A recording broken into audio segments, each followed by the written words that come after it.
Good evening and welcome to the Kim B. Davis Show. I'm your host, Kim B. Davis, and this evening we are talking with one of our favorite guests, Mr. Eric Harp. He is our certified professional fitness trainer, and we are going to talk about fitness together. So fitness among couples, fitness with friends, getting it in. But you know how we always do, Mr. Hart. We always have to talk current topics. So good evening and welcome to the show. Well, thank you for having me once again. It's always a pleasure to be with you. And it's always a pleasure to talk on some of these things that are going on in our world today. And it's a lot. And it's a lot. Well, let's start with the honors. Well, I was going to say, let's start with the January 6th commission. Give us an update, Mr. Hart.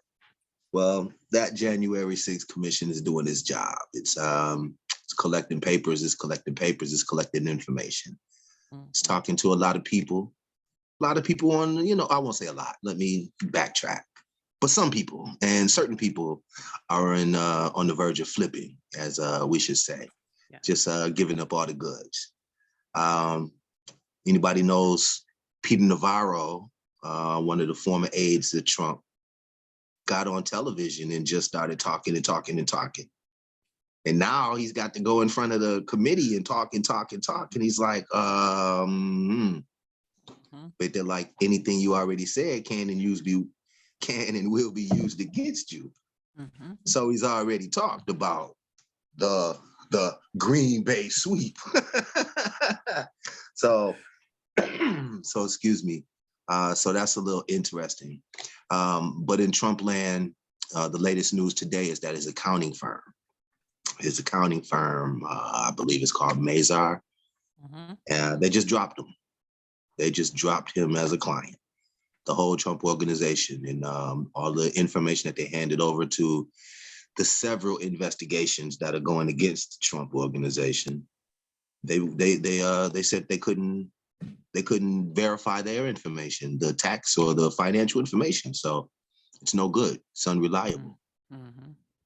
And that's exactly what they're going after the Trump organization for, was that money. Now that's on one front. The January 6th commission is not looking good because now we find out that the president had already talked to people. He promised to pardon anyone if he were to be reelected again, and now it's floating in the air that he might run again. It's a whole lot of stuff. He flushed some papers down the toilet. He sure did. Tore them up, took them to Mar-a-Lago, classified, like very high level classified documents, and people are trying to figure out where he stuff destroyed is. a couple toilets. He destroyed a couple toilets. And so, if White House aides or White House folks had to go ahead and put some papers together, so Mar-a-Lago folks had to go inside the drains and find classified information. I mean, it's not looking good for your orange man. It's not looking good.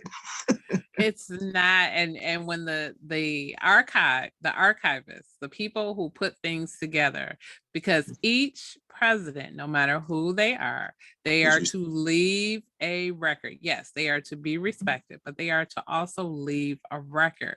And so when you have phone calls, when you have letters, whatever the personal or business exchange between a president and someone else, all of that is given to the archivists. And the archivists have said, we have received things that were ripped up and taped back. And I thought, wow, is this really who we knew it was bad.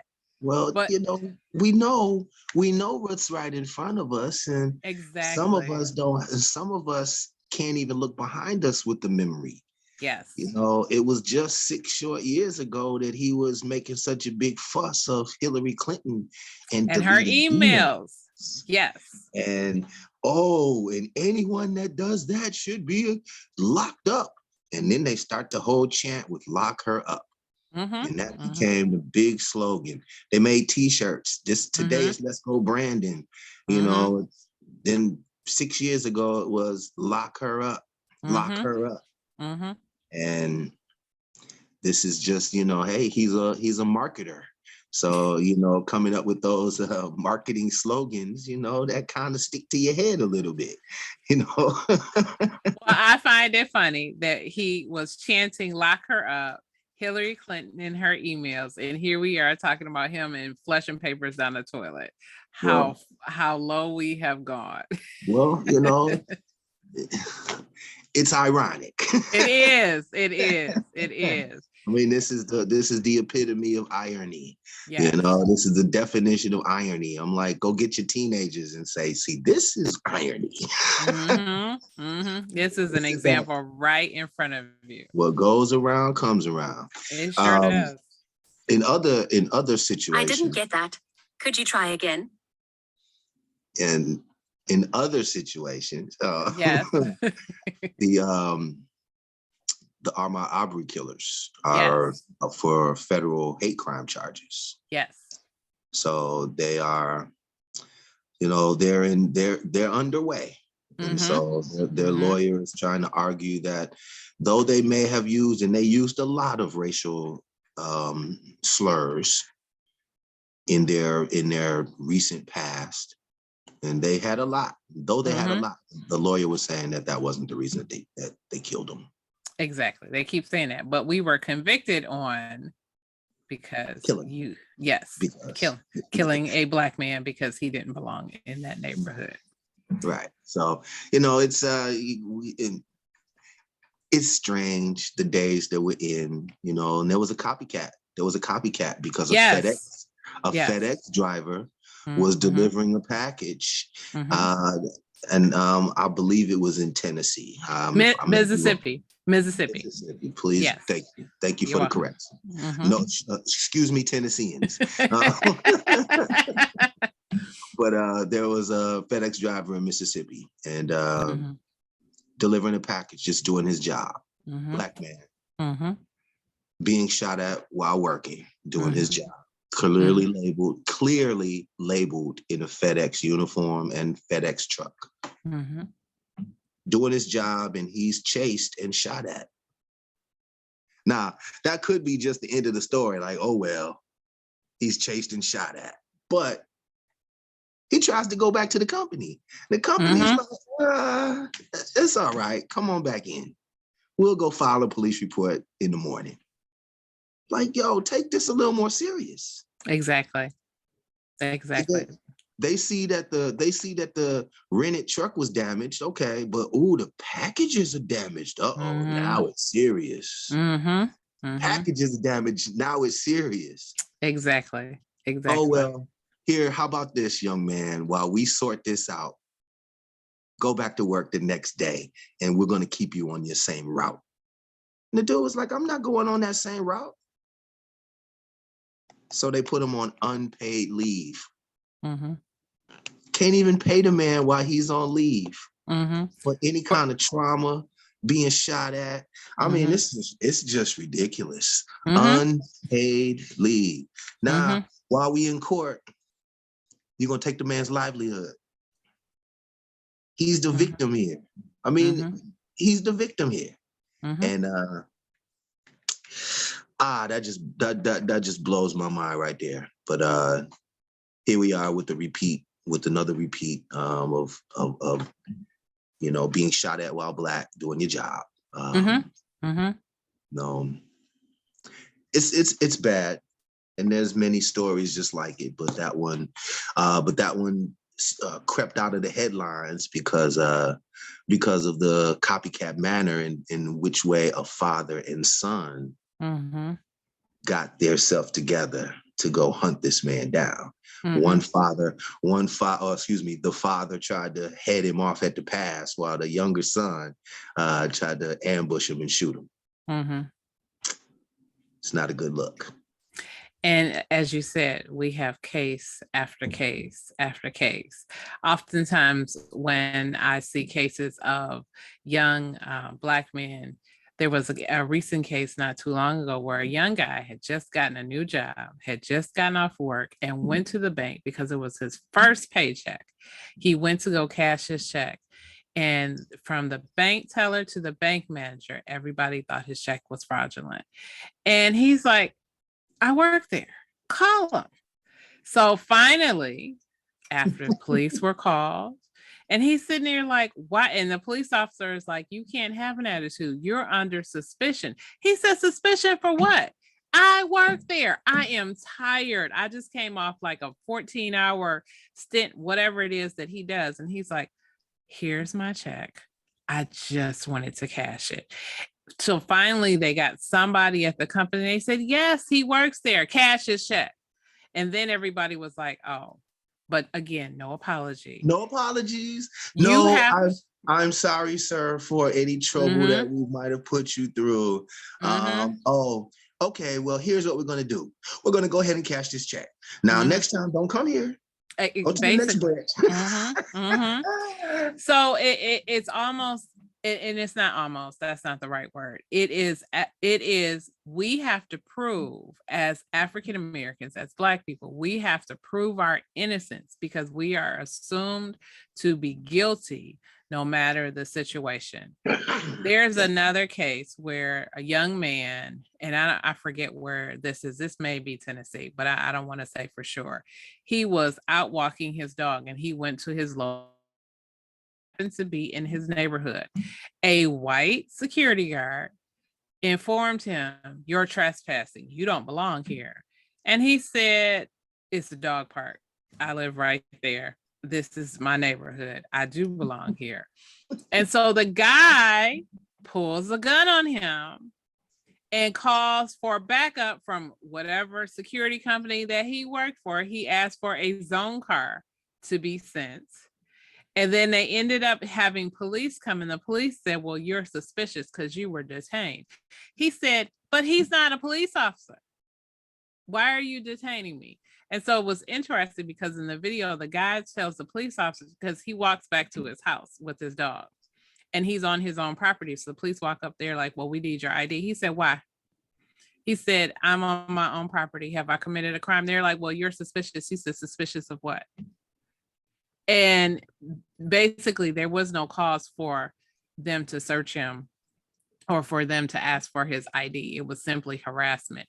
But they said, but you watch this video and you see how police use certain tactics to get you to comply.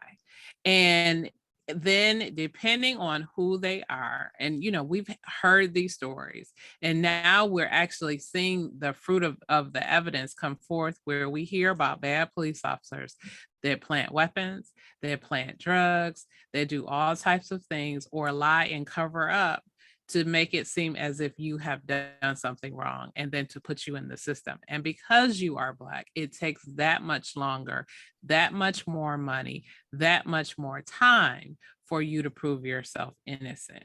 So you could be, there was a case here, a guy was on one of those digital recordings, and a police officer said, this is such and such. So, facial recognition technology is a new burgeoning tech that we have. They don't necessarily want to use it, one, because for whatever reason, folk of color all end up looking alike. They don't do good matches.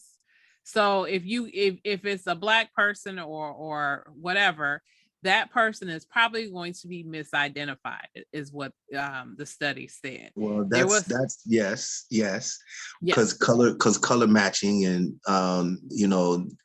it doesn't get into your features necessarily like that. But on the flip side, it's done a job on the January 6th, folks.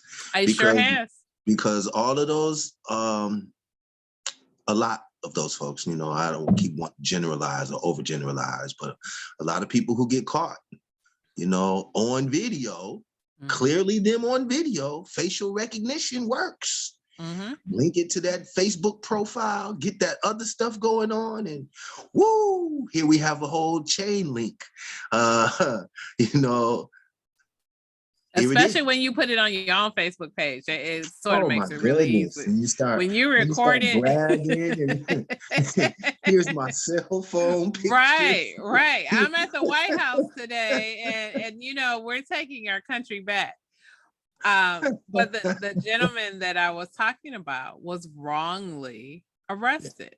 Yeah. And so the police called his house and said, we know it's you. You need to come turn yourself in. This is an interesting case. It happened here in Michigan. And he said, what? He thought it was a prank call. The police showed up either later that day or the very next day, you know, 6-7 cars deep, arrested him in front of his family, took him to the police station and was trying to make him confess. He says, I have no idea what you're talking about. I wasn't wherever you said that I was. That's not me. I don't know who that is. And it turned out that it was not him. So it is interesting because on one hand, his life, facial recognition or that technology saved his life, because I have a sarcastic smile on my face, but in past years, wouldn't even have got that far. It sure wouldn't have. It sure wouldn't have. How many times have we heard, oh, it's a black man? Right. Yeah. Right. So in that sense, technology kind of saved his life. Mm-hmm. Can I transition real quick? Yes, please. Cases. Mm-hmm. Our current president has an opportunity to nominate a new Supreme Court justice. Yes. And he's publicly made a vow that he wants to install or put up for nomination. Thank you. Mm-hmm. The first African-American woman. Exciting. Mm-hmm. But to hear the opposition and some of the reasons for why, mm-hmm. it's numbing. It's like we're in 2022. Mm-hmm. And we still talking that? Mm-hmm. Mm-hmm. I mean, it's a slap in the face if you put a black woman there. Never done. Right. The fact that it's never done is one of those like, oh, it's a long time coming. Mm-hmm. Mm-hmm. But to hear the crazy objections of, well, what about if black women only make up 6% of the population? You must be saying that the other 94 is not qualified. And I'm like, what? Yes. What mathematician came up with that? Mm-hmm, mm-hmm. But then on the flip side, so if I am 6% of the population and I'm a minority wherever I live, that would mean that there would never be a legislator elected to represent me. There would never be anyone to speak to my needs because I don't matter in the population. And you're only so 6%. You're only 6%. So why do we even care what you have to say? But what is amazing to me, the women that are being talked about, specifically one in particular, and I cannot recall her name. She's already a sitting judge. And she's a federal judge. She's a federal judge. She's a dynamo. She's Ivy League, not well read. I'm sure she is well read. I want to say well written in terms of writing. They all they're well credentialed, all of them. Yes, Each of the picks come with high credentials, mm-hmm. come with a great track record, mm-hmm. of and fair track record of the cases that they presided over. Mm-hmm. I mean, every last one of them fit the credentials, fit the criteria. Mm-hmm. Only thing that they don't fit is that they're black and that they're women. Exactly. Now, being a woman, I hear a lot of the, don't we already have enough? Mm-hmm. Okay. Mm-hmm. You had Sandra Day O'Connor, Sotomayor, Ruth Bader Ginsburg. And I'm loving these three names. Mm-hmm. Well, Amy Coney Barrett. Handmaid's Tale lady. Well, listen. However, the any of the judges got there, they got there, and it's an appointment for life. It's not me to say anybody's credentials. Whatever president has put anyone on that went through the process. The slap in the face is that our first and only 2-term Black president couldn't put one on because they stalled him so bad. Exactly. They stalled him and opposed anything he picked. He didn't even pick a Black guy like they thought they would. Nope. He picked Merrick Garland. I bet you they wish he was there now because he running the Justice Department. They like, okay, wait, what? We should have let him go to the Supreme Court.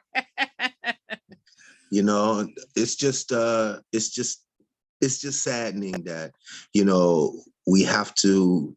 You got to sit down. It's not your turn yet. It's just not your turn yet. And you're like, how could it not be? How could it not be? You know, just to have diversity, not just Black, white, Hispanic, but men and women. And you got to have diversity on each. And all because a Black woman's experience is not always the same as a Black man's experience. And the white man's experience and the white women's experience are different. So coming from any sort of fair judgments, fair perspectives, you got to have it all. You got to have a mixture of it. And I'm a firm believer in that.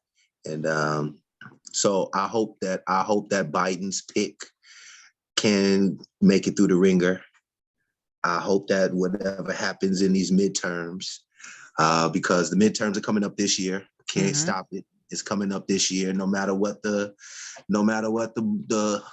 news cycle is going to be.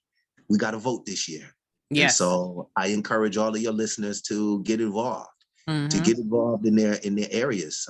They might not be where I am, but get involved and find out who's running for what, and get out there and vote, and make sure that you can get a representative in there from your area, a representative that fits your needs. You know, whether it be someone that represents you in the way you look in your area, that grew up in the same neighborhood you grew up in, grew up in the same era you grew up in. You know, has some things that they've said that you agree with, done some things that you agree with. Look into it. And that's what we have, all of these wonderful things on our phone with that white bar and a G on it. That big colorful G that says Google. Google anybody. It's that simple. And you can do this on your lunch break. You can do this. A lot of y'all like to do it while you're driving. That's not safe. I don't recommend it. It's not. But, Google somebody. Find out who they are. Find out what they're about. And make an informed decision, because we got to get off our hands. We got to get off our hands. We sitting on our hands like, I want to do something. We got to get up there and do it, because these things going to keep happening. And we're just going to like, how did that happen? Our democracy is at stake. And I keep telling people that. And case in point, so here in Michigan, we have one of the largest border crossings monetarily and in terms of goods and services that travel across the border between two countries, Canada and the United States, here in Michigan. And we had a small, well, I don't know if you want to call it small, but we had a group of folks who shut the Ambassador Bridge down, where nothing could come through for days. When the governor of our great state of Michigan and and I forget what on the opposite side, but the Canadian leadership, Prime Minister is Trudeau. Well, it is Trudeau, but it was the right of Windsor, right? Where we are in Detroit. Now here where you're going. We're in Detroit, and right across our little downtown Detroit is Ontario. waterway, yes. Is another downtown. And that Windsor, Ontario, that over their waterfront overlooks our waterfront, ours overlooks theirs. We're connected by that Ambassador Bridge. That Ambassador Bridge is trillions dollars worth of business. $300 million travels through each There you day. go. Each day. 300 million each day. 30 days of that. Exactly. But you shut it down, just shut it down for a weekend. Hurts us. Now, for the people who don't know, this anti-vaxxer crusade, anti-vaccination crusade is what this is all about. No mandates. Don't make me get that shot. Don't tell me I got to get that shot. Don't fire me if I don't get that shot. Leave me alone. That's what it's all about.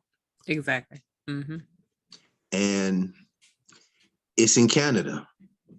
Now, the true numbers of Canada, they're more vaccinated than the United States. They are. They're way more vaccinated than the United States.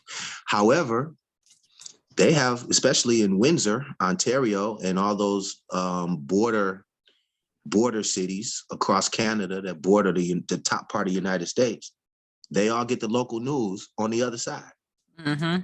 They all get the local news on the other side, which you can't help. They get Fox, they get CNN, they get all of the Newsmaxes and come on, you can name all the other networks. They get them too. And they watch. Doesn't pertain to them, so to speak, but they watch. And so they are gung-ho for freedom. Right. America's freedom. Fighting for America's freedom from Canada. So they're going to block everything. Block everything in order to make their voices heard. And their horns heard, and the truck horns. And then the truck horns are so loud that it's destroying their own side business. Yes. Because the neighborhoods that they're blowing these horns on don't want to be around this loud noise, and it's shutting down the business and the foot traffic and us Detroiters and New Yorkers and Montanaites and those who live across these borders. We try to go over there for lunch too. That's right. Listen, I love going over to Canada. I do too. How many times before? I'm sorry for all your listeners. Got my enhanced license. I can go back and forth. That's my passport. Exactly. And so I could leave the country every day. And sometimes that's a crazy way to look at it. I could leave the country every day. But it's right there. It's right literally, there. you can go to the movies because we've done that. I remember being at the border patrol and you go through customs and they're like, what are you going over for? I'm going to the movies. And the lady, the customs officer looked at me and she said, they have theaters in Michigan. I said, but I want to go to a theater in Ontario. And she just looked at me and she was like, I've never heard anybody say, I said, I'm going to the movies. You asked me where I was going. I'm going to the movies and I want to go sit in a theater in Ontario. Thank you. We'll be back later. Hey, I love going to watch the fireworks from over there. Exactly. It's wonderful. It's wonderful. But yes, the whole thing about this blockade, this Canadian trucker blockade was to anti-vax freedom for America. Now, I'm sure those truckers who go back and forth, they have to show vaccination records. You have to cross the border. You always have to show that you're vaccinated and always have to show that you've had a COVID test within a certain amount of time. I mean, that's the way of the world. But the protest has gotten out of hand. And so the Canadian Prime Minister has said, no more. And his power was to say, I declare an emergency. Yes. A state of emergency. Yes. And I authorize my police, my Canadian Mounted Police, the car police, all these police to seize your property. That means that we'll ticket you. We'll take your truck. We'll take whatever we need to get that payment if you don't pay these fines. Canada has never joked around. And us United Statesers ever get caught over there, They You gonna in mess trouble. around. You in trouble. You in trouble. Don't get caught over there doing something you're not supposed to. Get caught over in Canada doing something. You in trouble. You are in another country. Now you realize you in You're another in another country. country. It's That's like, right. oh, Mhm. and they speak a little different out here. Yes, they do. Yes, they do. It's But it, go ahead. but it, It's weird. it is, and it's interesting because exactly what they did not want to happen is what happened. And when I read that Trudeau had initiated this emergency and he said, I am suspending civil liberties, I went, ooh. The only reason that President Biden couldn't do that here is because there would be blood in the streets. Folks would lose their mind. He tried to do a federal mandate, and what happened? He got kicked down in the court. And so here we still have confusion over wearing masks when we know that masks help prevent the transmission of COVID. We have people who want to act like COVID is gone. We have now subvariants. Yep. And we are in year 3 of this pandemic, and it's still confusion. And if you are a parent, you have my sympathies because I have 2 children and it is rough. And Mr. Harp, I know you're a teacher, and so I know you see it in school. It is rough to deal with. But this is where we are, unfortunately. This is where we are. I mean, we got to live with it. There's no way around it. You know, we can scream, jump up and down, and act like I am so tired of this and I just want my life back. I just want my life back. But, you know, splash some cold water on you and wake up into reality and say, this is where we are. And in trying to make the best of it, to find a way to live with it, people are losing their minds. You know, people around me are losing their minds. You know, we get fed up, and this is just a personal lesson on, you know, humanity. You know, we get caught up, and then we get impatient. And then we get so impatient that we make dumb decisions. And those dumb decisions have consequences. You know, and we're all up for that. We're all liable for that. You know, we're just a click away from making that wrong decision that could have them wrong impacts. You know, we got to play it safe. We got to wear those masks. We got to wear the masks. You know, you ain't got to wear it for you. Wear it for me. You don't care about me, then turn around and wear it for you, since you're gonna be that selfish. You know. You know, because either way, can't market it any other way. But listen, you're not saving your life, you saving my life. Then you want to say, I don't care about you? Well, then care about yourself. You know, don't kill yourself around me. How about wash your hands? Thank you. I mean, washing your hands was a problem before COVID anyway, but it was. And I always say the people that weren't washing their hands before, they still probably not washing their hands, because I've been some places and I've watched people and I'm like, you just went to the bathroom. You're not gonna wash your hands. It's terrible. I mean, nah. Ain't nothing like some good soap and water. That's right. Hand sanitizer, you know, hey, that might do a little something.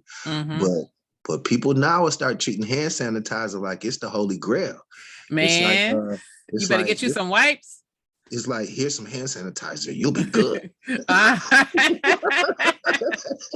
So you know, everybody that knows me knows that I use wipes. So my girlfriend, she got me turned on to that, and I was like, oh, these are even better. So it's like a whole nice thick cloth, and I'm just like, my hands feel cleaner. But wherever I can get to where I can use some soap and water, that's what I want to do. Well, and you know, that's exactly how it is. And you know, listen, in the gym settings, you know, listen, hygiene is great. It's definitely good.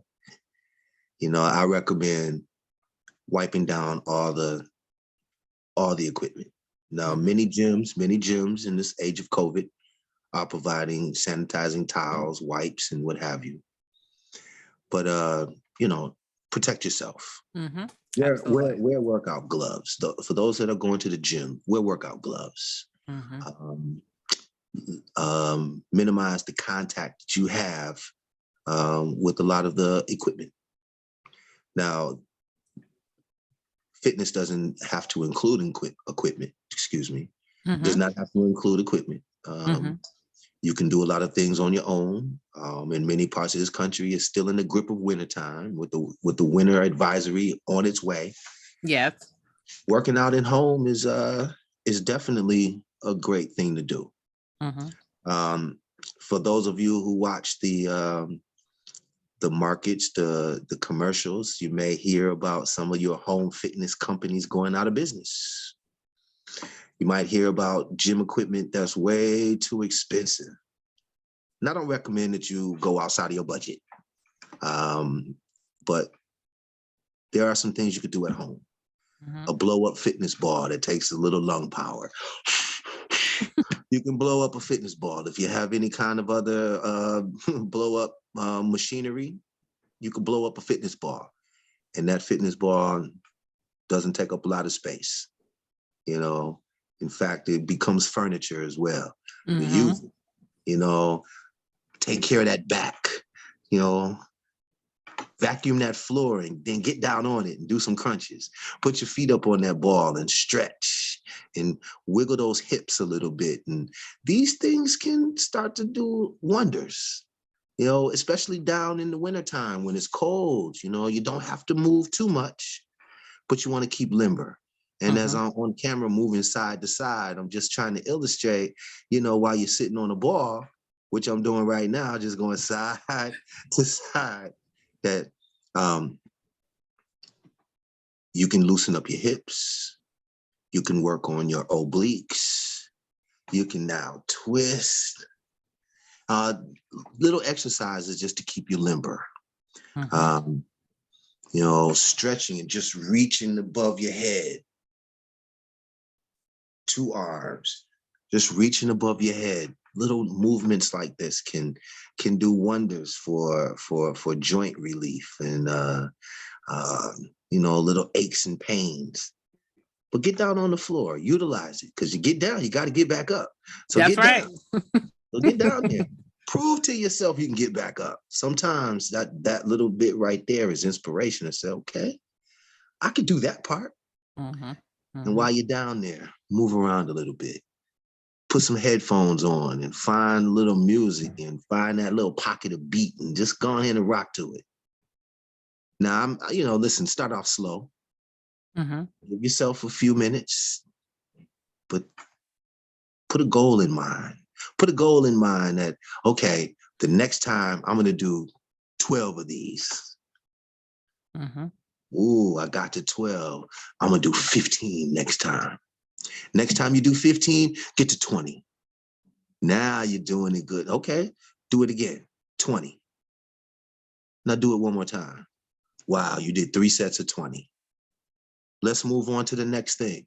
And you take it in this step-by-step approach that you don't have to throw everything on your plate and say that I have to be in shape by March 2nd. Right. And I have to lose 50 pounds by yesterday.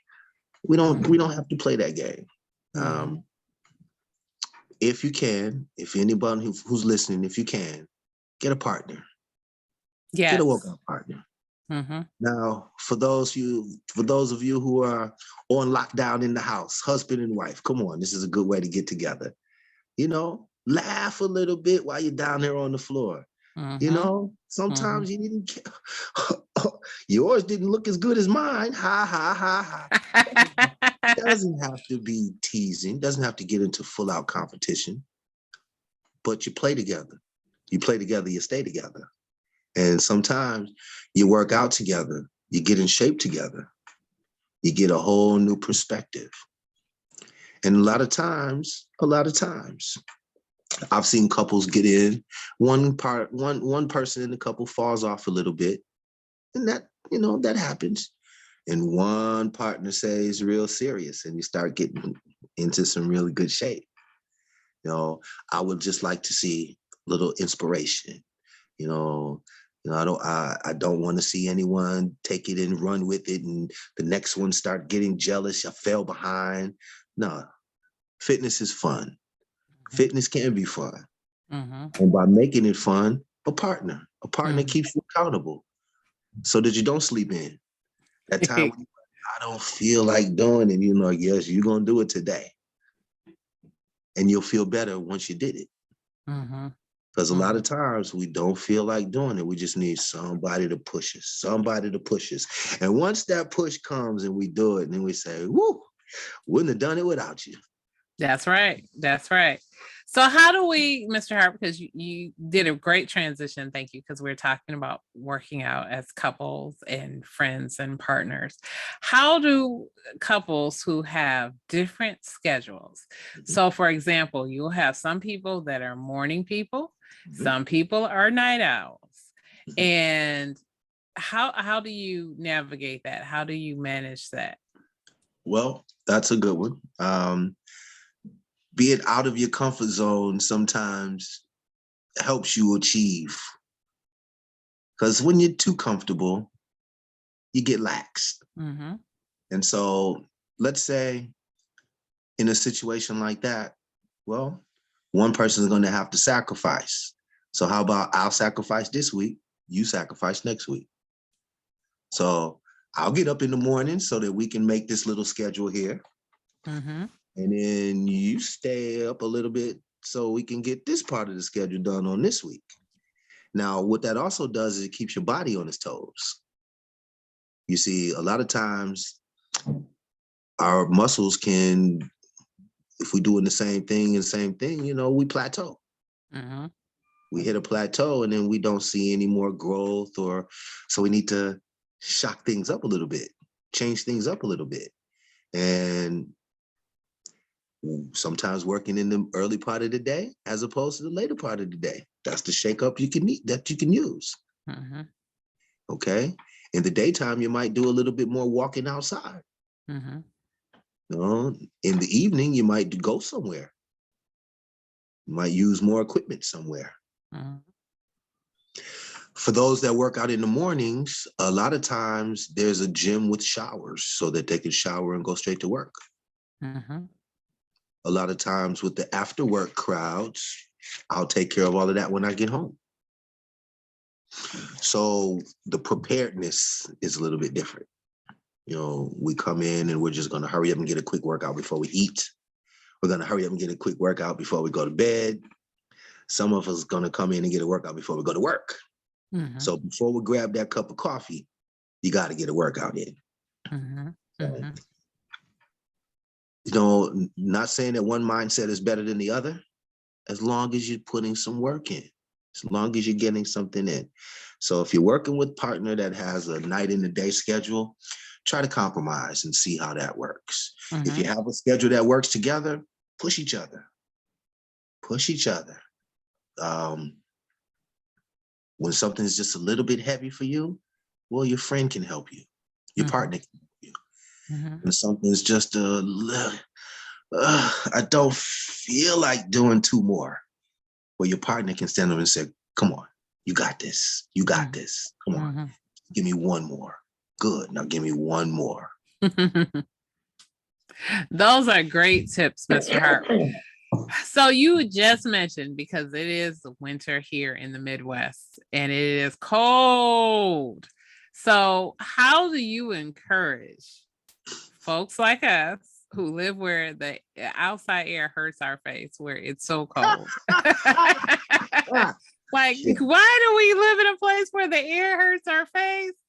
As my friends in Florida tell me, like, you need to come down here. Yeah. But for those that live in snow states in the winter, how do you encourage yourself? Because it's really easy, Mr. Hart, to just get on your couch and get under the blanket and get something good to eat and get on Netflix, Apple TV, whatever you have, Amazon, and just binge watch something. And you say, you know what? I'll work out tomorrow. And of course, tomorrow doesn't come until springtime. And then, you know, we run into all those things. So how do people encourage each other for that? Well, what I would suggest is make a plan. Make a plan. See what you think you can handle. If you like to work out in the house, and there's many people who do, you got some space. All you need is a few dumbbells, a little space and a few dumbbells. Okay. Shouldn't be a big problem about staying in the house and doing some things. Okay.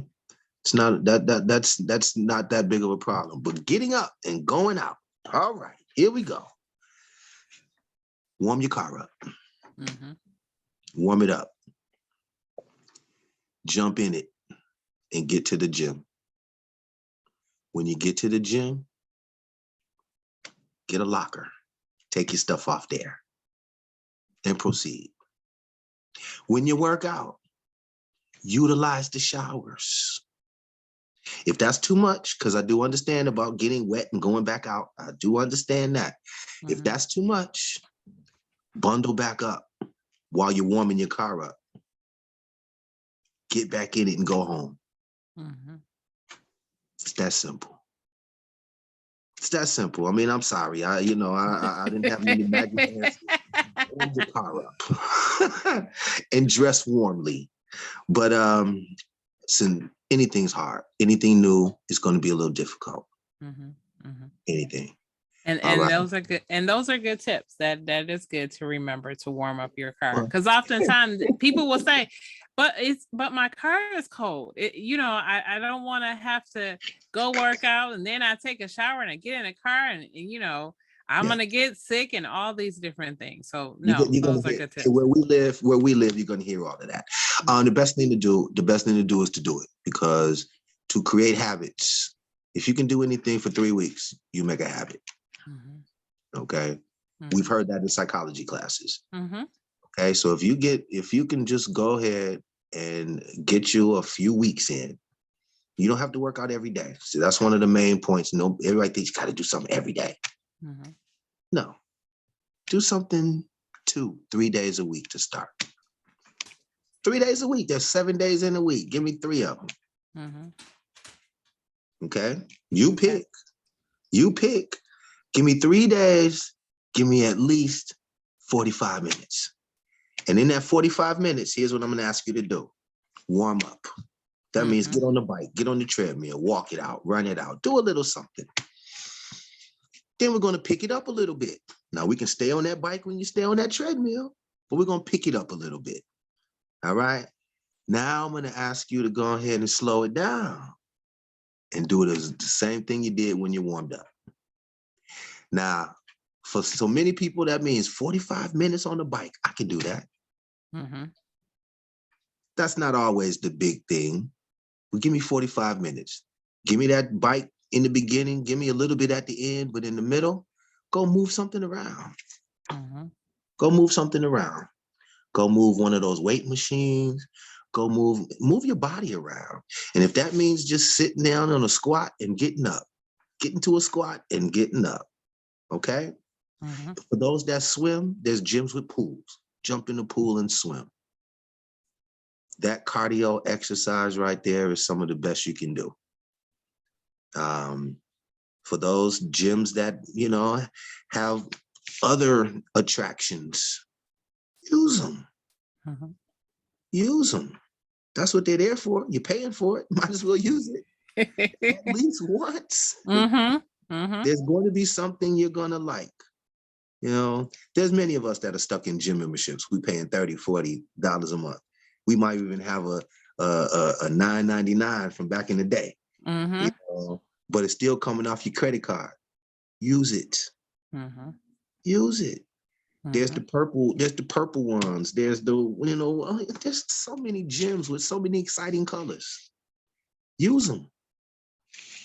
That's all I got to say about that. That is a great tip.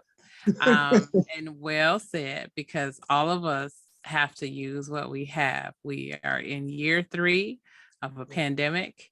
And what's the first thing that people have talked about? COVID. If you are unhealthy, if you are overweight, if you have any kind of underlying disease, whether it's diabetes, heart disease, high blood pressure, anything like that, you're going to put yourself at greater risk for complications from COVID. And so we want to encourage everyone to get healthy, to do what you need to do in terms of exercise, following these tips to get yourself healthy so that you can live a long and prosperous life and a joyful life. That's right. Look, I admit I am vaccinated and boosted, and I encourage anyone to be just like me. You know, for those who stand on whatever principles that they decide not to get vaccinated, you know, it's a free country. I do understand that. God gives us free will. I definitely understand that as well. I myself am vaccinated and boosted and trying to do the best that I can not to catch this this disease that's going around, this part of the epidemic, pandemic. Yes. I don't want to have my part in it. Okay? That's right. That's right. I wish that more people would feel like that, but I can't force anyone to drink water, you know, at the well. Health-wise, we do many things. We take many pills. We do many supplements. We put a lot of things in our bodies in an effort to be healthy. When the only thing we really have to put in our body is fruits and vegetables. That, you know, this is the natural part. Okay. I wish that there were a better understanding of health and health tips. You know, there's many processed foods. There's many things out here. Okay. I hope that in anyone's health journey that they decide to start from within. Okay. And you know, start with some healthier foods. Start with some healthier choices. You know, and moving around is great. Moving around is necessary. And it's better to start now before you can't start. Exactly. And so get it in. To all your listeners, I hope, and I'll pray for the best, but get it in. And when this weather breaks, especially here in the Midwest and parts of the East Coast, when this weather breaks and we can get back outside, we can do some better things and we can move around a little bit more. And hopefully more people will take advantage of that. Absolutely. Absolutely. Thank you, Mr. Harp. That's a great way to end our podcast for today. Thank you for coming on the Kim B. Davis Show. Now tell us how we can find you on social media. Tell us how we can reach you. And if you have anything going on right now, tell us all about it. Well, Eric Harp is also known as ESQ360 across all your social platforms. I can be reached erichtharp9@gmail.com. Go ahead, drop me an email and I'll respond. And right now, I'm just closely watching current events and trying to find out what's going on, so Mr. Harp knows how to move next. Yes. But I'm working in the school. I'm working in the school system, and I'm loving it. Definitely needed, especially at this time when there's more people exiting than entering. Yes. So it's definitely needed and necessary. And it's about time that these kids can really see their futures. And you know, it's bleak out there, but they are always the future. So we got to make sure that we take care of this for them. That's absolutely true. And I applaud you, Mr. Harp, because teaching is a hard and difficult profession, but you are doing exactly what all of our teachers did for us.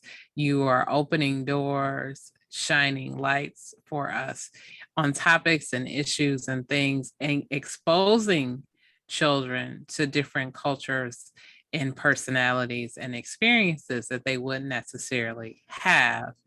And these are all important in helping to build a person up. So when you become an adult, of course, we're all the sum of our experiences. But if our experiences are only around the same type of people, the same income level, the same religious experience, or what have you, your experience is going to be much different than someone who grew up on the opposite side of the country. Urban versus rural, Baptist versus Catholic versus Methodist versus Pentecostal, whatever you are, Muslim. And all those experiences are going to dictate. And then we throw in that little thing about skin color, and that will determine how your experiences are as well, unless you come from a particular ethnicity that's not impacted by it, which there are very few, but there are some that have learned to acclimate themselves into society, and they are well educated and have very close-knit societies and are doing very well for themselves. That's not a bad thing. It just insulates them from some of the other issues. But then when you listen to them, they'll tell you, we still face those same issues. This is why we insulate ourselves, so that we can protect ourselves and ensure that we can continue to be successful and to grow our community into what we want it to be. Now, I like what you said. Sometimes, you got to insulate, doesn't mean isolate. Exactly. It means insulate. Insulate, so you don't get all the effects of the bad storms, but you insulate. Take it. Listen, I love the wordplay, and I'm loving the Michael Eric Dyson book down there in the corner. So that's right, and Michelle Obama gotta as well. Right up under Michelle. That's right. That's right. Look, I noticed the placement. That's pretty cool. Listen, being well read, having education, and just being able to open yourself up to experiences is everything. So again, thank you, Mr. Harp, for being on the Kim B. Davis Show and bringing us all these wonderful tips to tell us how to get moving, keep us up to date on all the current topics that are going, because there's so many, it's hard to keep track. Give us your email address before we get out of here again. EricHarp9@gmail.com. Thank you, Mr. Harp. You got it. Listen, thank you very much for letting me be on here. Each and every time, it's a blessing and it's a pleasure. Smile great, it's ear to ear, and it's a beautiful thing. So blessings to you and your family, and I can't wait until we do this again. Absolutely. Thank you guys for tuning into the Kim B. Davis Show. You know that you can find me on Facebook, Twitter, Snapchat, Instagram, LinkedIn, everywhere where there is social media, and it's Kimberly Batchelor Davis, and Batchelor is spelled BATCHELOR. You can see this show at youtube.com/Kimberly Batchelor Davis. You can listen to this show on Apple, Spotify, Stitcher, and Google. You can learn more about me as an author at kimbdavis.com. Thank you again for tuning in. We hope you'll join us for our next episode. And as always, remember, be magnificent.